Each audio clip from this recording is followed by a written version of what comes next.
Dr. Billy Graham já levou a mensagem de esperança em Jesus Cristo para o maior número de pessoas em toda a história.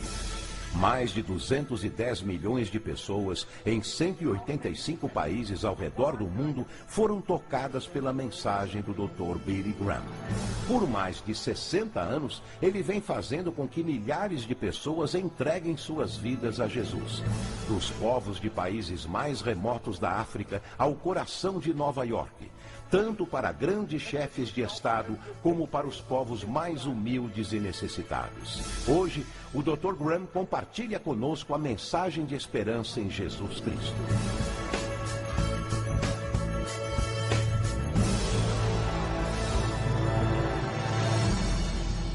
Há alguns anos atrás, 2 filmes britânicos receberam o Oscar da Academia de melhor filme do seu respectivo ano. E ambos foram a respeito de 2 homens. Um foi Eric Liddell e o outro foi Gandhi. Ambos tiveram a força e a coragem, quando sob pressão, de dizer não a si mesmos, de exercer autodisciplina. Quero tomar como meu texto de hoje 1 Coríntios, capítulo 10. Começando com o versículo 12. Aquele, pois, que pensa estar em pé, veja que não caia. Não vos sobreveio tentação. Ouçam isto.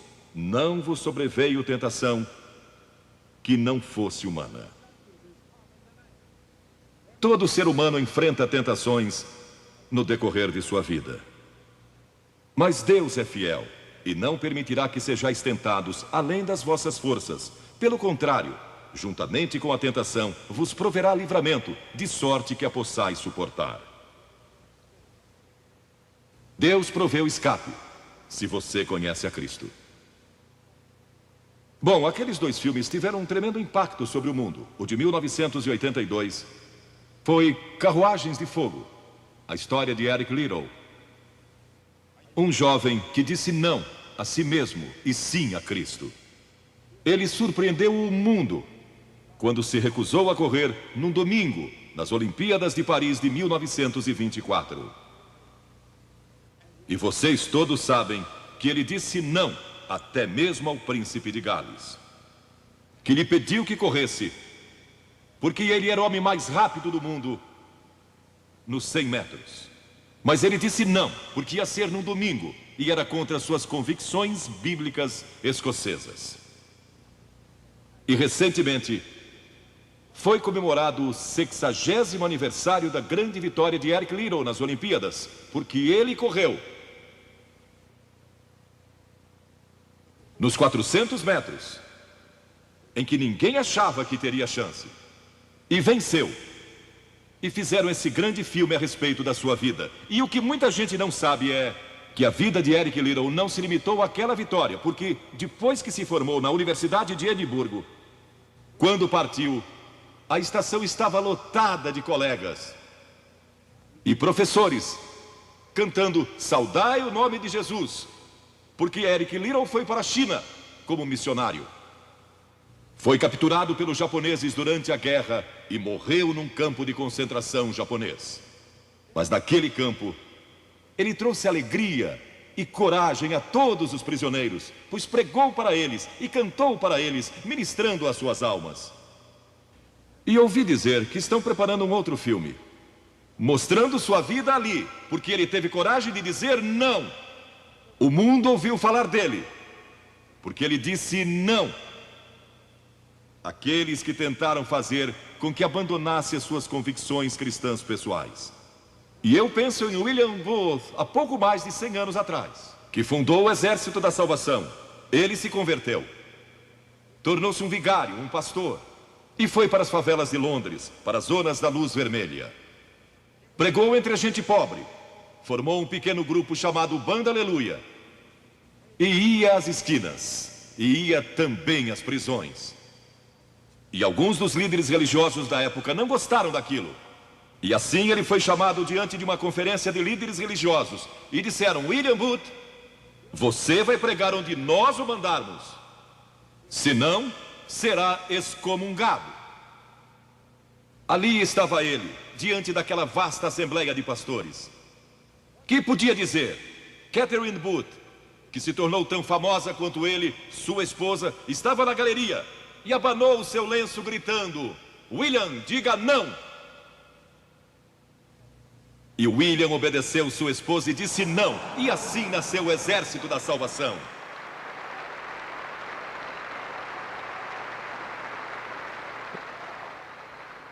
Lemos muitas histórias na Bíblia a respeito de jovens que disseram não e mudaram o curso da história.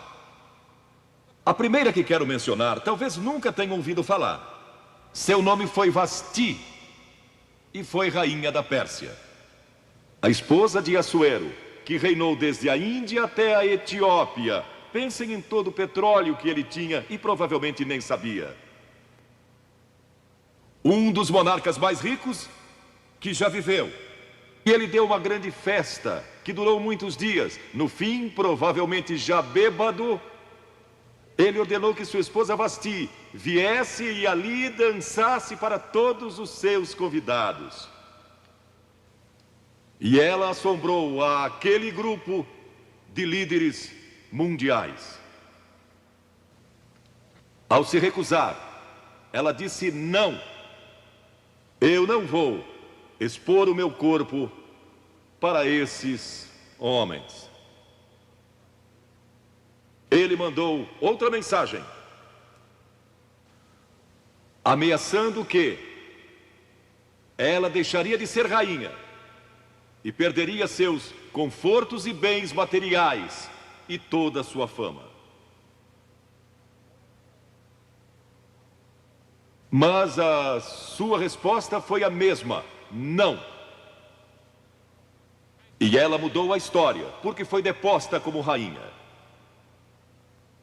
Nada mais sabemos. Mas por causa dela, Esther se tornou rainha e o povo judeu foi salvo. E até o dia de hoje, o povo judeu celebra um grande feriado, porque uma mulher disse não e abriu a porta para a salvação do povo judeu, porque havia um homem como Hitler, e era o primeiro-ministro do país, decidido a destruir e aniquilar os judeus. Agora, a Bíblia tem muito a dizer a respeito de sensualidade e lascívia e depravação. A palavra lascívia significa a tendência de incitar desejos sensuais. Sensualidade significa o apelo proposital aos sentidos físicos para satisfação pessoal. Talvez lendo um livro pornográfico ou assistindo um filme impróprio.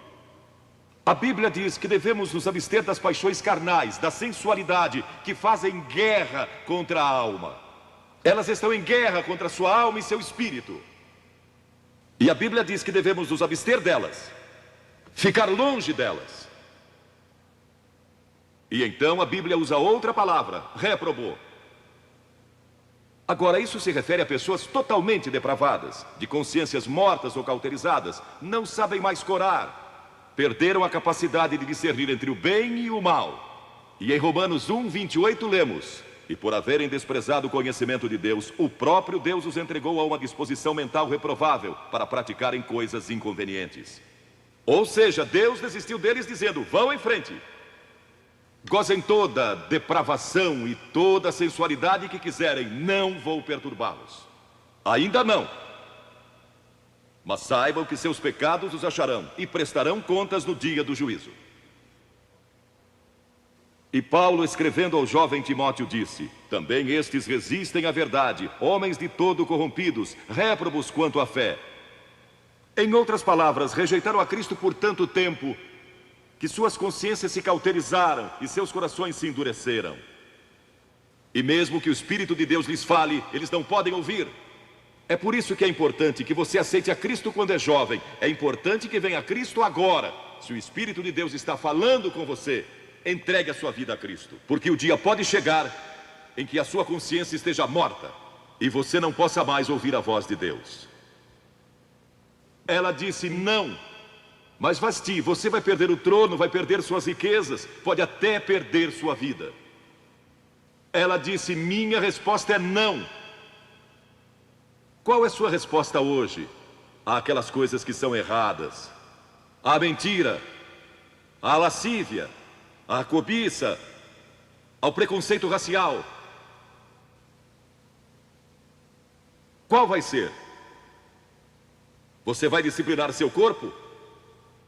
Vai permanecer firme às convicções que Cristo e a Bíblia ensinam?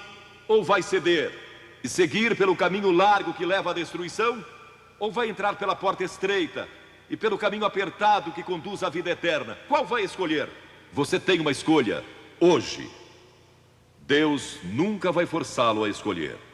E então houve um outro jovem, um jovem chamado Daniel. E a Bíblia diz que Daniel resolveu em seu coração que não se contaminaria com as finas iguarias do rei, nem com o vinho que ele bebia. Agora, Daniel era um jovem que tinha um propósito. Ele havia sido capturado em Jerusalém. Quando o exército de Nabucodonosor invadiu a cidade, ele foi capturado e levado através de milhares e milhares de quilômetros à Babilônia. A quase 3.000 quilômetros de sua própria terra, sem aviões nem automóveis. Eram semanas de viagem. Mas ele estava resolvido a servir a Deus, e não devia ter mais de 12 ou 15 anos de idade. E Nabucodonosor, o grande rei, levara cativos de Jerusalém para a Babilônia, e ordenou que aqueles jovens, em quem não havia defeito, de boa aparência, instruídos em toda a sabedoria, fossem ensinados em sua corte, para que ele pudesse usá-los. Ele queria usar aqueles jovens judeus, porque sabia que eles tinham um dom especial.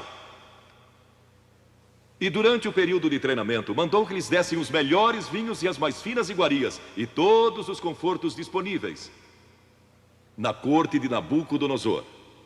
Mas Daniel disse: não, não quero o vinho do rei, e não quero as iguarias do rei. Quero dormir no chão, não numa cama de penas. Quero viver uma vida simples e também disciplinada.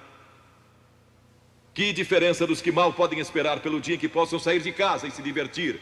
Mas não Daniel. Daniel estava longe de casa e ninguém saberia se ele fizesse algumas dessas coisas. Ninguém saberia se ele tivesse uma namorada e dormisse com ela, ou se embebedasse com o melhor vinho do rei. Ninguém saberia lá em Jerusalém, e ele poderia ter se tornado muito popular. Mas esse primeiro não, quando jovem, preparou-o para o grande não, quando era primeiro-ministro da Babilônia. E foi lançado na cova dos leões, porque não abandonou sua fé em Deus. Nós nos contaminamos ao comer demais, ou ao nos embebedarmos, ou ao tomar drogas, ou gastando tempo demais assistindo televisão, ou indo aos cinemas. Jesus declarou em Lucas capítulo 21: acautelai-vos, para que nunca vos suceda que os vossos corações fiquem sobrecarregados com as consequências da orgia e das preocupações deste mundo, e para que aquele dia não venha sobre vós repentinamente. O apóstolo Paulo disse: não disponhais para a carne no tocante às suas concupiscências. E Pedro disse: porque basta o tempo decorrido para terdes executado a vontade dos gentios, tendo andado em dissoluções, concupiscências e em detestáveis idolatrias. A Bíblia diz que devemos disciplinar nossas mentes e também nossos corpos, e disciplinar o coração pela nossa fé em Cristo. E então houve outro jovem chamado José, que foi vendido para o Egito pelos seus irmãos e se tornou escravo de um homem chamado Potifar. E Potifar tinha uma linda esposa, e José era forte e bonito. E em Gênesis, no capítulo 39, se quiserem ler a história, lemos a respeito da tentação de José. A esposa de Potifar se apaixonou por José, porque José se tornou mordomo de toda a casa de Potifar, cuidando dos seus negócios. E ela viu aquele belo jovem, viril e de boa aparência, andando pela casa e pelo jardim, cuidando dos negócios todos os dias. E ela o cobiçou e disse: deita-te comigo. Ele disse: não. E acrescentou: não posso fazer isso ao meu senhor, que me confiou tudo o que tem, exceto sua esposa. Não posso pecar contra Deus, o Deus dos meus pais. Ele estava longe de casa, lá no Egito, quem saberia?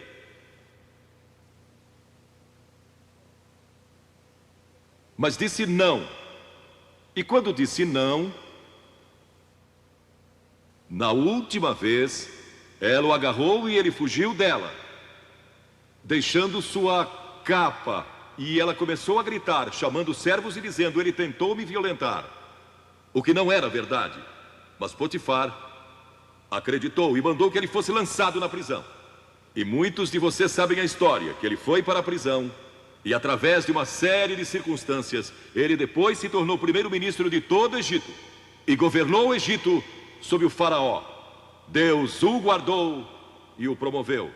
Porque José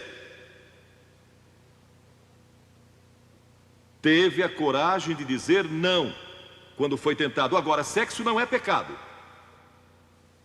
O sexo nos foi dado por Deus para a propagação da raça humana e para nosso prazer, dentro de certos limites que Deus estabeleceu para o matrimônio. As características de um cristão são autocontrole e autodisciplina. E Paulo, escrevendo a Timóteo, disse: conserva-te a ti mesmo puro. Mas como você pode se conservar puro num mundo como este? Como pode se manter puro olhando para as bancas de jornais ou assistindo a alguns filmes? Como pode se manter puro com as tentações que enfrenta todo dia? Não pode. De modo algum. Exceto se Cristo está em seu coração, Ele lhe dará a força e o poder, porque nenhuma tentação lhe sobrevirá que Cristo não lhe ofereça o meio de escape.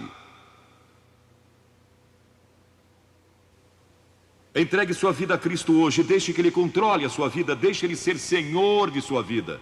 Deixe que Ele controle essa área de sua vida, sua mente, seu corpo e sua vida sexual. Deixe que Ele tome conta dela.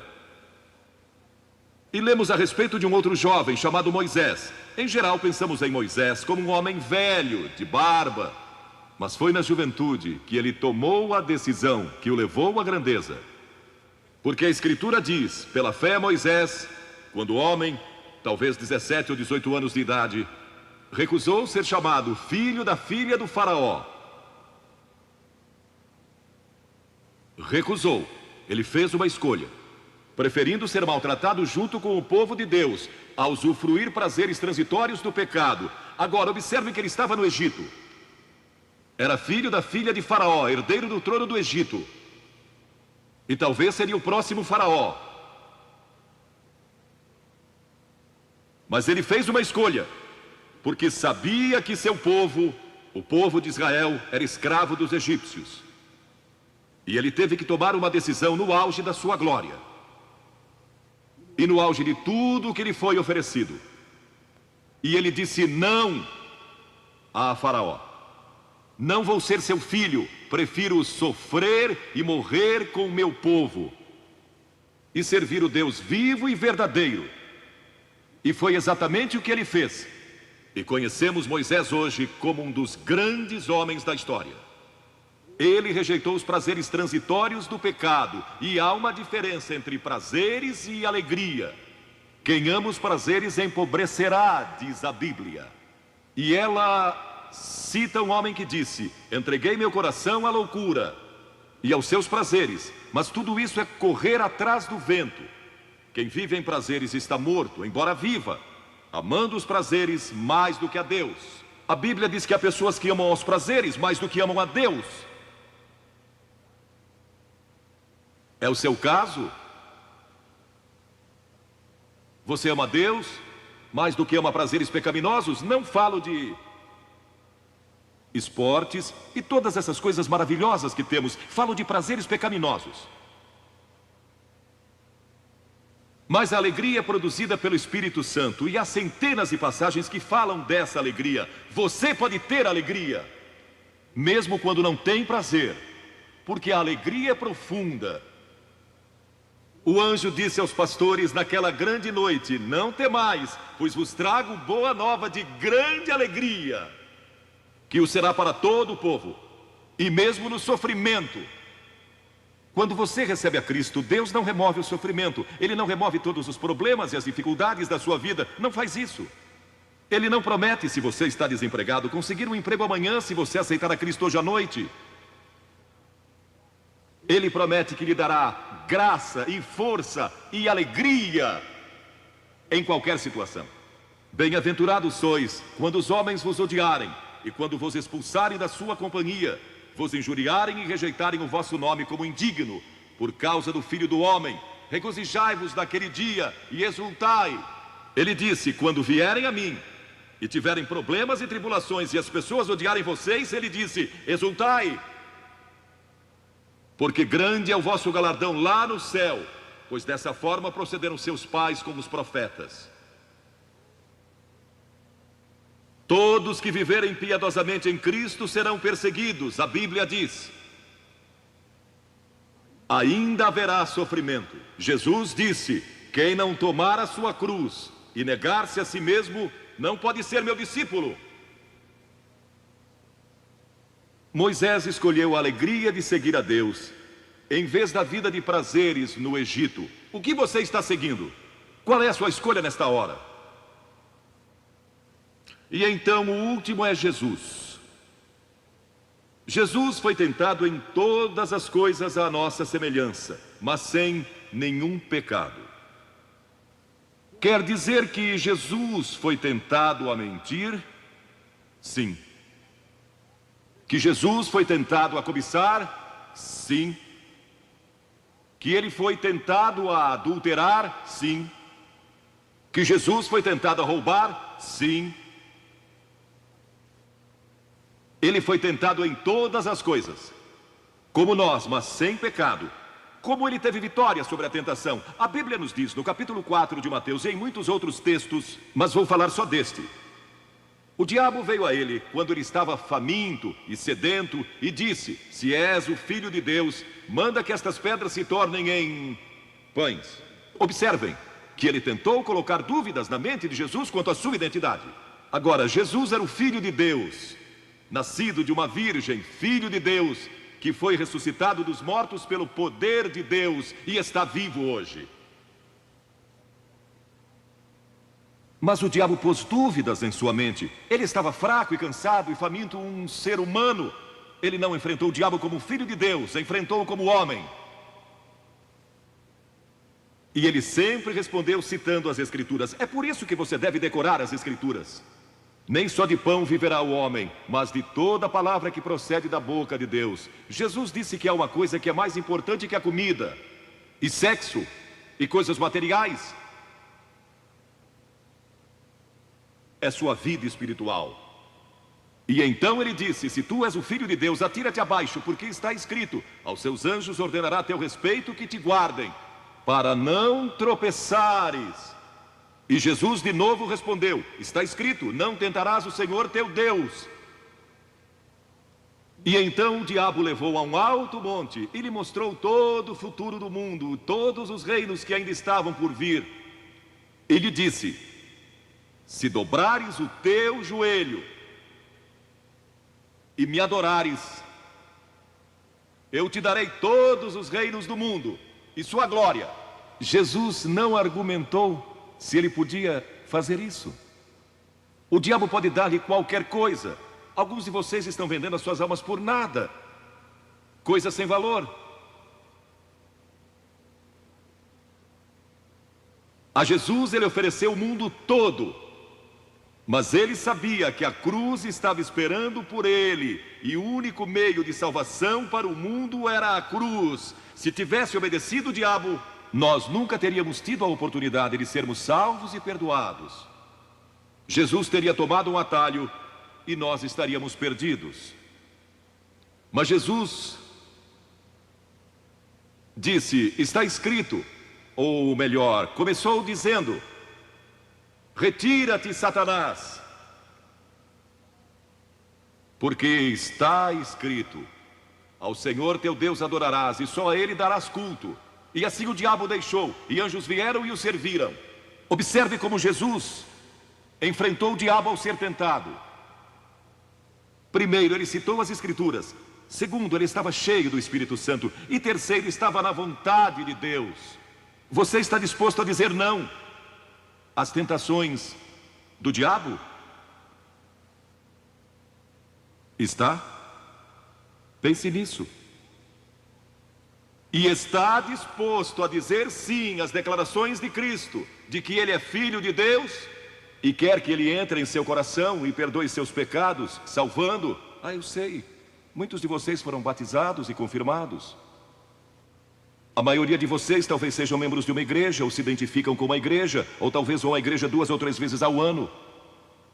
Não sei se fazem isso ou não, mas sei que muitos o fazem. Mas não podem declarar aqui hoje: eu sei que meus pecados foram perdoados, eu sei que vou para o céu. Deus está disposto a perdoar todo o seu passado hoje por causa da cruz. Deus está disposto a dizer: eu perdoo você, porque Ele ama você. E Deus se interessa por você como se você fosse a única pessoa em todo o mundo. E você pode recebê-lo nesta noite. Você diz: o que preciso fazer? Primeiro, deve estar pronto a se arrepender dos seus pecados. O primeiro sermão de Jesus foi sobre arrependimento. E a palavra arrependimento significa mudança, mudar suas ideias, mudar seu estilo de vida. Deixar que Cristo entre e o ajude a mudar. Está pronto a fazer isso? Não pode mudar por si mesmo. Mas Ele o ajudará a mudar. Não que você será perfeito. Significa que vai dar à sua vida uma nova direção. E Ele estará com você para ajudá-lo. À medida que você anda dia a dia com Cristo. Ah, você vai falhar e vai errar. Não vai ser perfeito. Mas Cristo estará com você. Se estiver pronto a se arrepender, diga a Deus: nesta hora eu pequei e me arrependo. E estou pronto a mudar. E então a segunda coisa é que você o recebe pela fé. Cliff disse há pouco que você não pode racionalizar a salvação. Há certas coisas que podemos compreender, mas muitas delas a princípio você não pode entender. Tem que vir como uma criança, dizendo: não posso entender tudo, mas eu te recebo em meu coração hoje pela fé. Pela fé que somos salvos, pela fé e não por obras, para que ninguém se glorie. Pela graça que somos salvos. E então a terceira coisa: você está pronto a sair daqui hoje dizendo: vou segui-lo e servi-lo o melhor que me for possível. Sabem, em nossa reunião em Bristol, algumas semanas atrás, estava ali um jovem de 17 anos, e ele tinha ido à autoescola aquela tarde. E pediu que seu instrutor o deixasse em um dos portões do estádio. E entre aquela multidão, ele encontrou sua família, que tinha sido convidada para a cruzada. E no encerramento, ele e sua irmã fizeram o que vou pedir que vocês façam hoje. Vieram à frente e ficaram diante da plataforma, indicando que estavam entregando suas vidas a Cristo. Uma semana depois, esse rapaz de 17 anos morreu num acidente num túnel que desmoronou. Talvez vocês até tenham lido nos jornais. Ele disse sim a Cristo, nunca imaginando que em poucos dias ele estaria indo ao céu. E nós o veremos lá outra vez. Você sabe para onde iria se isso acontecesse com você? Certifique-se antes de sair daqui. Vou pedir que saiam dos seus lugares agora, centenas de vocês, talvez milhares até, e venham e fiquem aqui na frente, calmamente e reverentemente, dizendo ao vir: eu me arrependo dos meus pecados, quero receber a Cristo em meu coração, quero saber que fui perdoado e que um dia vou para o céu, quero esta nova vida. Você diz: mas Billy, por que você pede que venhamos publicamente? Por que em público? Porque toda pessoa a quem Jesus chamou no Novo Testamento chamou em público. Ele disse: se não estiver disposto a me confessar diante dos homens, tampouco eu o confessarei diante do meu Pai que está nos céus. Jesus morreu publicamente por você, despido, sangrando, diante de toda aquela multidão. Por você. Certamente você pode vir à frente hoje declarar sua entrega a Cristo. Não somente os jovens, talvez você tenha 70 ou 80 anos. E Deus falou com você hoje. Levante-se e venha. Vamos esperar por você. Você que está assistindo pela televisão, em outras partes da Inglaterra ou do mundo, também pode tomar uma decisão por Cristo agora. Entregue sua vida a Cristo hoje e tome a decisão que estas pessoas estão tomando, estas centenas de pessoas. Vimos mais de 3.000 pessoas todas as noites. Que Deus o ajude a tomar essa decisão hoje. E procure uma igreja mais próxima.